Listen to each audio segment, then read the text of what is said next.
നമസ്കാരം. കഴിഞ്ഞ ദിവസം പഞ്ചാബിലെ 3 ജില്ലകളിൽ 10ഓളം സ്ഥലങ്ങളിലാണ് കേന്ദ്ര ഭീകരവിരുദ്ധ അന്വേഷണ ഏജൻസിയായ ദേശീയ അന്വേഷണ ഏജൻസി റെയ്ഡ് നടത്തിയത്. വിദേശ ഭീകരരുമായി ബന്ധപ്പെട്ട സ്ഥലങ്ങളിലാണ് റെയ്ഡ് നടത്തിയത് എന്നാണ് സൂചന. ഈ റെയ്ഡിൽ വളരെ കൃത്യമായ ചില വിവരങ്ങളും അതോടൊപ്പം തന്നെ തെളിവുകളും ലഭിച്ചിട്ടുണ്ട് എന്നാണ് NIA ഇപ്പോൾ പുറത്തുവിടുന്നത്. അതായത് ചില മൊബൈൽ ഫോണുകൾ, അതോടൊപ്പം തന്നെ മറ്റ് ചില ഡിജിറ്റൽ ഉപകരണങ്ങൾ, രേഖകൾ, ഇതൊക്കെ ഈ പരിശോധനകളിൽ നിന്നും ഇവർക്ക് ലഭിച്ചിട്ടുണ്ട്. ഇത് അമൃത്സറിലെ ഒരു ക്ഷേത്രം, ആ ക്ഷേത്രത്തിന് മുന്നിലുണ്ടായ സ്ഫോടനവുമായി ബന്ധപ്പെട്ടാണ്. അമൃത്സറിലെ ഠാക്കൂർ ദ്വാര സനാതൻ ക്ഷേത്രത്തിലാണ് ഈ കഴിഞ്ഞ വർഷം, അതായത് 2025 മാർച്ച് മാസം 14-ാം തീയതി ഒരു ഗ്രനേഡ് ആക്രമണം നടന്നത്. 2 പേർ ക്ഷേത്രത്തിനകത്തേക്ക് ഗ്രനേഡ് വലിച്ചെറിയാൻ ശ്രമിക്കുകയായിരുന്നു. ക്ഷേത്രത്തെ ആക്രമിക്കുക എന്നതായിരുന്നു ഉദ്ദേശം. ആ ക്ഷേത്രത്തിനകത്ത് അല്ലെങ്കിൽ ക്ഷേത്രത്തിന് പുറത്തുമൊക്കെയായി തടിച്ചുകൂടിയിരുന്ന ജനങ്ങൾക്ക് ജീവഹാനി ഉണ്ടാക്കുക എന്ന ഉദ്ദേശത്തോടു കൂടി തന്നെയാണ് ആ ഗ്രനേഡ് ആക്രമണം നടന്നത്.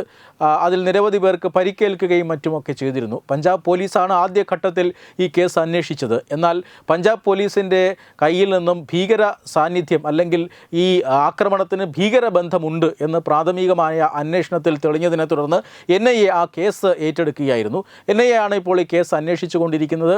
ഈ 2 പേർ അന്ന് പിടിയിലായിരുന്നു. ഈ ഗ്രനേഡ് ആക്രമണം നടത്തിയ 2 പേർ പിടിയിലായിരുന്നു. ഇവരെ ചോദ്യം ചെയ്തതിൽ നിന്നാണ് ഇവർക്ക് ചില വിദേശ ഭീകരന്മാരുമായി ബന്ധമുണ്ടായിരുന്നുവെന്നും അവരുടെ നിർദ്ദേശത്തിനനുസരിച്ചിട്ടാണ് ഇവർ ക്ഷേത്രത്തിൽ ആക്രമണം നടത്തിയത് എന്നുമാണ് പിന്നീട് അറിയാൻ സാധിച്ചത്. ഇവരുടെ മൊഴികളിൽ നിന്നും അറിയാൻ സാധിച്ചത് വിദേശത്തു നിന്നും ഇവർക്ക് കൊറിയറായി സ്ഫോടക വസ്തുക്കൾ ലഭിച്ചുവെന്നും ഈ സ്ഫോടക വസ്തുക്കൾ ഗ്രനേഡാക്കി മാറ്റിയാണ് പിന്നീട് ഇവർ ആക്രമണം നടത്തിയത് എന്നുമൊക്കെ അന്വേഷണത്തിൽ തെളിഞ്ഞിരുന്നു. ഈ അന്വേഷണത്തിൻ്റെ ഭാഗമായിട്ടാണ് കഴിഞ്ഞ ദിവസം ഒരു വലിയ വഴിത്തിരിവുണ്ടാവുകയും 10ഓളം സ്ഥലങ്ങളിൽ 3 ജില്ലകളിലായി 10 കേന്ദ്രങ്ങളിൽ റെയ്ഡ് നടത്തുകയും സുപ്രധാന വിവരങ്ങൾ ലഭിച്ചിരിക്കുകയും ചെയ്തിരിക്കുന്നത്. പഞ്ചാബിൽ ഒരു കാലഘട്ടത്തിൽ വളർന്നു വന്ന ഭീകരവാദം, ആ ഭീകരവാദത്തെ രാജ്യം തന്നെ അടിച്ചമർത്തിയിരുന്നതാണ്. പഞ്ചാബിലെ ഖലിസ്ഥാൻ ഭീകരവാദവുമായി ബന്ധപ്പെട്ട് ഇപ്പോഴും ചില പ്രശ്നങ്ങളുണ്ട്. കാരണം ഖലിസ്ഥാൻ ഭീകരവാദത്തിന് അല്ലെങ്കിൽ ഖാലിസ്ഥാൻ ഭീകരവാദികളെല്ലാം പ്രവർത്തിക്കുന്നത് കാനഡ പോലെയുള്ള വിദേശ രാജ്യങ്ങളിൽ നിന്നാണ്.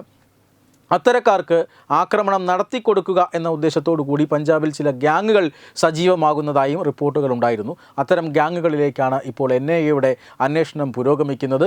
ഈ പഞ്ചാബിലെ ഖാലിസ്ഥാൻ ഭീകരവാദികൾ ജിഹാദികളുമായി, അൽ-ഖ്വയ്ദ പോലെയുള്ള അന്താരാഷ്ട്ര ജിഹാദി ഭീകര സംഘടനകളുമായിട്ടൊക്കെ ബന്ധമുണ്ടാക്കുന്നുവെന്നും അവർ ഒരുമിച്ച് ഇന്ത്യക്കെതിരെ പ്രവർത്തിക്കാൻ ഒരുങ്ങുന്നുവെന്നുമൊക്കെയുള്ള റിപ്പോർട്ടുകൾ നടക്കുന്നതിനിടയിലാണ് NIAയുടെ ഈ പരിശോധനയും അതോടൊപ്പം തന്നെ ചില വിവരങ്ങളും NIAക്ക് ലഭിക്കുന്നത്. എന്തായാലും ആരെങ്കിലും കസ്റ്റഡിയിലുണ്ടോ എന്ന കാര്യം വ്യക്തതയില്ല. വരും ദിവസങ്ങളിൽ ഈ റെയ്ഡുകളെക്കുറിച്ചുള്ള വിശദമായ വിവരങ്ങൾ NIA പുറത്തുവിടും എന്നാണ് സൂചന. വെബ് ഡെസ്ക് തത്തുമൈ ന്യൂസ്.